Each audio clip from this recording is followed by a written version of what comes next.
आप देख रहे हैं हिंदुस्तान न्यूज। मैं हूं आपके साथ बीना। हम मौजूद हैं अभी बदरपुर विधानसभा में। हमारे साथ मौजूद हैं आज देश कौशिक जी, अखिल भारतीय जनसंघ पार्टी से।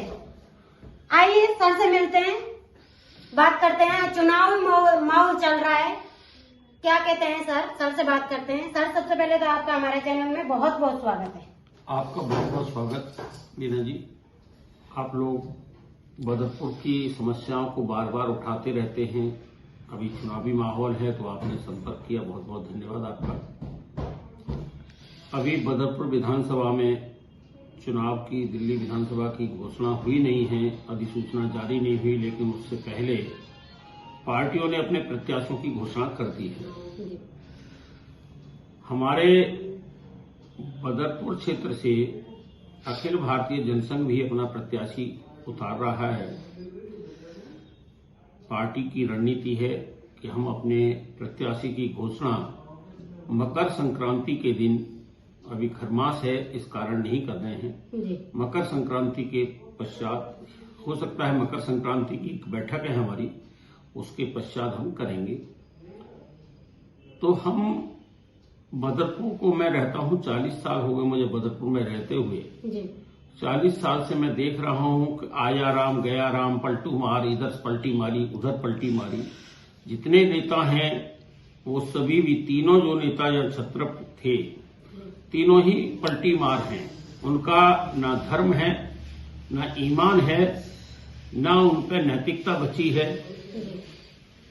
सभी के सभी कहीं ना कहीं समाज में के लिए, क्या कहूं मैं, समाज के लिए ये दूषित हैं कि भारतीय जनता पार्टी के उम्मीदवार अभी नारायण दत्त जी को घोषित किया है पार्टी ने।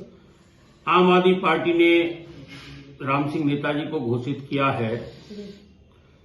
तीसरे उम्मीदवार जगदीश चेयरमैन जी आए हैं, सीपीएम से हैं। अभी 3 पार्टियों ने घोषणा की है, जिसमें कल जो है दोनों पार्टियों के नेता अपनी अपनी पार्टियों को गाली देते थे।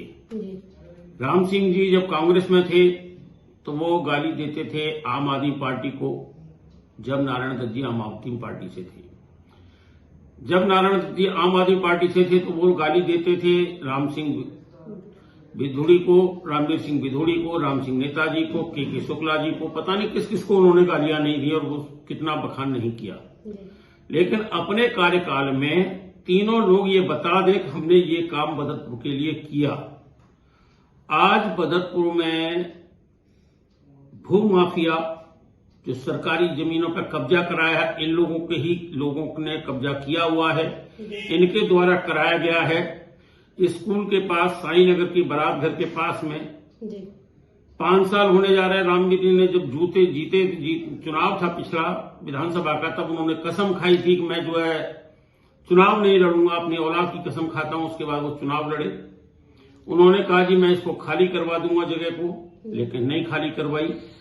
उसमें अपना जो भी हिस्सा लिया, बांट लिया, जो भी किया, आज तक वो खाली जगह नहीं हुई। उस पर निगम पार्षद के भाई का कब्जा है उस जमीन पे। वो लोग वहां डेयरी खोल रखी है उन्होंने।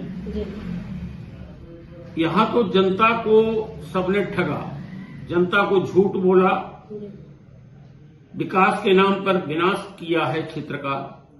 आज कोई भी व्यक्ति समरसेबल लगवाता है तो 50,000, 60,000, 70,000 कोई कीमत नहीं है। कोई अपना व्यक्ति मकान रिपेयरिंग नहीं करवा सकता। डीडीए के नाम पर, ओजोन के नाम पर पुलिस की उघाई है, एमसीडी की उघाई है, सभी लोग पूरी तरह क्षेत्र की जनता को लूटा जा रहा है।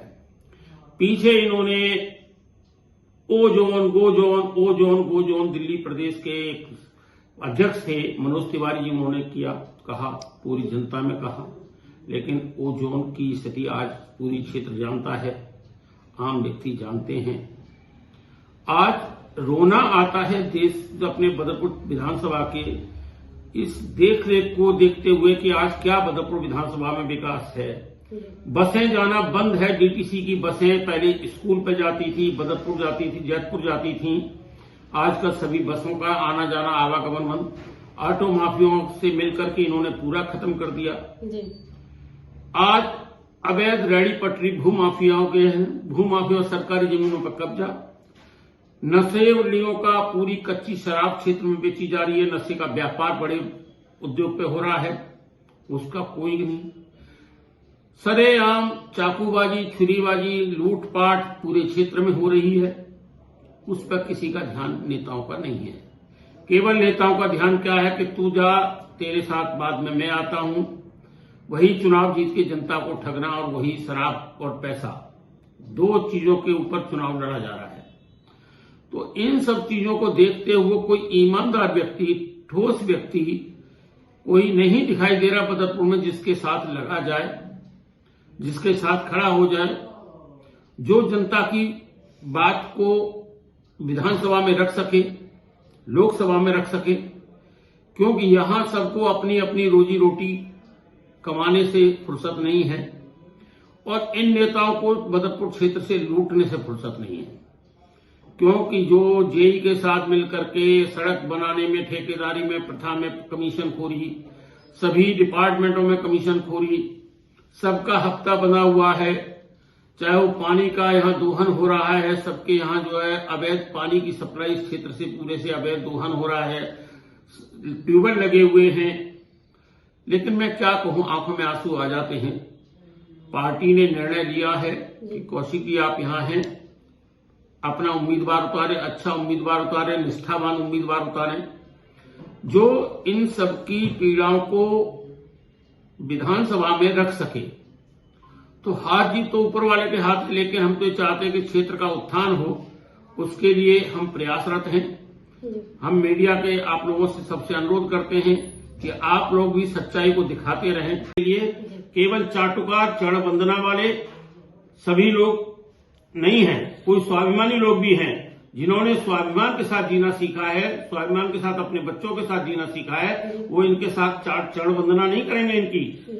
और ब्राह्मण समाज भी किसी का गुलाम नहीं है, किसी एक विशेष दल के साथ नहीं है। ब्राह्मण भी सभी दलों में हैं। आज ब्राह्मणों की अपनी स्थिति कहते हैं कि जिस व्यक्ति ने कभी ब्राह्मणों के नाम पर किस मुंह से वोट मांगेगा, उसने ब्राह्मणों के लिए क्या किया। जब वो स्वयं विधायक था, उसने जाट के लड़के लगाए, किसी और के लड़के लगाए, किसी ब्राह्मण के लिए, किसी ब्राह्मण की बिटिया के लिए, पुत्री के लिए, किसी ब्राह्मण समाज के लिए कोई काम किया था क्या पिछले 5 सालों में? वो किस मुंह से ब्राह्मणों के साथ जाएगा मांगने? सर मेरा आपसे एक लास्ट क्वेश्चन और है, अगर आपका कैंडिडेट उतरता है तो आपके मेन मुद्दे क्या रहेंगे कि जिन मुद्दों को लेकर आप मैदान में उतरेंगे, और कौन सा काम ऐसा रहेंगे कि जनता आपकी तरफ मोड़े? सर एक सवाल और है मेरा छोटा सा आपसे, आपका कैंडिडेट अगर उतरता है मैदान में तो ऐसे कौन से काम है, ऐसे कौन से मुद्दे हैं जो बीजेपी ने या आम आदमी पार्टी ने नहीं किया और वो आप करके दिखाएंगे? और दूसरा, बीजेपी के तो भक्ति की तरफ वो करते हैं कि जय श्री राम का नारा बीजेपी कर लगाती है, इस पे आप क्या कहेंगे? सर एक सवाल मेरा और है, अगर आपका कैंडिडेट मैदान में उतरता है तो आप ऐसे कौन से काम है जो आम आदमी पार्टी ने या बीजेपी ने नहीं किया, वो काम आप करके दिखाएंगे? बेटी ऐसा है, आपने जो क्वेश्चन किया है उसका मैं आंसर देता हूं कि धर्म के ठेकेदार बनने से धर्म के ठेकेदार नहीं कहलाते जी। अभी मोहन भागवत जी ने क्या वक्तव्य दिया था संघ के? उन्होंने कहा जी हमें हर मंदिर में, मस्जिद में मंदिर नहीं खोजना चाहिए, वो नहीं, शिवलिंग नहीं खोजना चाहिए। जबकि जनसंघ के भारतीय जनता पार्टी के एजेंडे में 3 काशी विश्वनाथ, राम मंदिर और मथुरा की नगरी का जो जन्मभूमि का मंदिर, तीनों एजेंडे में थे। इन्होंने एक को कहा जी हमने ये कर दिया, दूसरा को आगे हम किसी में नहीं करेंगे। क्या हिंदुओं का पूर्व का ठेका इन्हीं के पास है क्या? एक इनका व्यक्तिगत संगठन है, मोहन भागवत जी इनके व्यक्तिगत संगठन के संरक्षक हैं। हम समाज को पूरे को लेकर चलते हैं, पूरे समाज की बात करते हैं, पूरे हिंदू समाज की बात करते हैं और हम हिंदुत्व की बात करें। उनका खोखला हिंदुत्व जो भारतीय संस्कृति को विध्वंस पहुंचा रहा है, पाश्चात्य संस्कृति की ओर बढ़ रहा है, उनके नेताओं के बड़बोलापन, उनके नेताओं की भाषा शैली, महिलाओं के प्रति असम्मान की जो है आपत्तिजनक टिप्पणियां, क्या अच्छी हैं? भारतीय जनता पार्टी अपना नैतिक पतन कर चुकी है। केवल उसमें कांग्रेसी और ये लोग घुस गए हैं तो उनका अपना नैतिक पतन हो चुका है। वो धर्म की बात उनके लिए एक बेगानी लगती है। हम लोग सनातन धर्म के रक्षक के रूप में, सनातन धर्म की रक्षा के रूप में हिंदुत्व के लिए कट्टरपन के साथ खड़े हुए हैं। वो एक अलग दूसरा मुद्दा है। हम मंदिर और मस्जिद नहीं करते, हम राष्ट्र की बात करते हैं। राष्ट्र सर्वोपरि है। और जो यहाँ आपने अभी बात की क्षेत्र में क्या करेंगे, हमारे लिए क्षेत्र की समस्याएं प्रमुख हैं।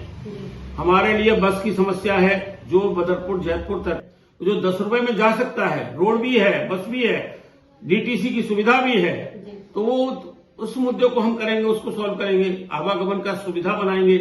जो रोडों पे आपत्तिजनक जो अवैध कब्जे कर रखे हैं, इन्होंने अवैध उगाही कर रखी है, जो पुलिस के द्वारा जो उगाही होती है या प्रशासन के द्वारा उगाही होती है, कर्मचारियों के द्वारा शोषण होता है जनता का, हम उनको दूर करेंगे।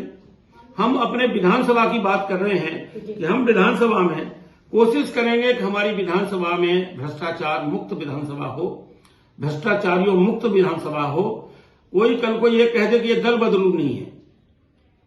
आज किसी ने 5 करोड़ बनाए, किसी ने 10 करोड़ की संपत्ति बनाई, किसी ने 80 करोड़ की संपत्ति बनाई। सभी जितने नेता हैं, अभी एक बार नारायण जी चुनाव जीते तो उस समय उन पर क्या था, उनकी संपत्ति कितनी थी, रामवीर जी पर कितनी संपत्ति थी, उसका आप अभी निकलवा लें। मैं तो चुनाव लड़ता हूं, लोकसभा भी लड़ा था, विधानसभा में। चुनाव में ये अपनी संपत्ति का ब्यौरा देते हैं, उसमें कितने % इनकी संपत्ति बढ़ती है, वो कहां से बढ़ती है। उसके बाद भी इनका पेट नहीं भरता सिवाय बेईमानी के। अभी करोड़ों रुपया इन्होंने प्लॉटों की रजिस्ट्री के चक्कर में कि आप रजिस्ट्री का सर्वे कराओ, आपको डीडीए में सर्वे करा देंगे, आपकी कॉलोनी पास हो जाएगी। पूरे बदरपुर विधानसभा से करोड़ों रुपया इकट्ठा करके वो एजेंसी चली गई। इन्होंने क्या किया, शिविर लगवाए, इन नेताओं ने लगवाए थे। सरकारी जमीनों पर कब्जे इन्होंने कराए थे। आज स्कूल बच्चों के लिए कोई हमारे यहाँ हॉस्पिटल बड़ा नहीं है। अगर महिला को किसी को जाना पड़ जाए, ले जाना पड़ जाए, पेशेंट को ले जाना पड़ जाए, तो जाम इतना मिलता है मीठापुर चौक पे और बदरपुर चौक पे है, बदरपुर मोड़ पे है, जो जयपुर मोड़ है, कि एम्बुलेंस निकल ही नहीं पाती है। आधे लोग तो यहीं बेचारे मर जाते, दम घुट जाता उनका। तो कितने मुद्दे हैं यहाँ, इनकी क्या कमियां बताऊं बेटी मैं। इनकी सरकारी जमीन जो पाल फार्म हाउस की मैंने कंप्लेंट की थी, विजिलेंस तक कंप्लेंट की थी, इन्होंने उसको अवैध कॉलोनी कटवाई, पैसे लेकर के वहां गौ हत्या हुई। ये लोग अपने आप को ठेकेदार बोलते धर्म के। गौ 5 गाय मिली, गाय कटी हुई मिली, मांस मिला। उसके बाद वो एक भाजपा के नेता का प्लॉट था और इन सांसद महोदय ने और ये भाजपा के जो हमारे जो विनाश पुरुष हैं, उन्होंने उसको खत्म किया, मामला निपटाया। आज तक उस पर केस नहीं हुआ। ये गौ रक्षकों को गौ हत्यारे बोलते हैं, गुंडे बोलते हैं। तो इनकी परिभाषा क्या है, ये तो समय बताएगा। हम अपना प्रत्याशी उतार रहे हैं। हार जीत हमारे हाथ में नहीं, हार जीत ऊपर वाला देता, लेकिन हम अपने मुद्दे ले। अभी तक आप सुन रहे थे, हमारे साथ जुड़े हुए थे देश कौशिक जी। मेरे चैनल को लाइक करें, सब्सक्राइब करें और ज्यादा से ज्यादा वीडियो को शेयर करें, ताकि आप लोगों को आगे की वीडियो मिलती रहे, ऐसी वीडियो आपको देखने को मिलती रहे। धन्यवाद।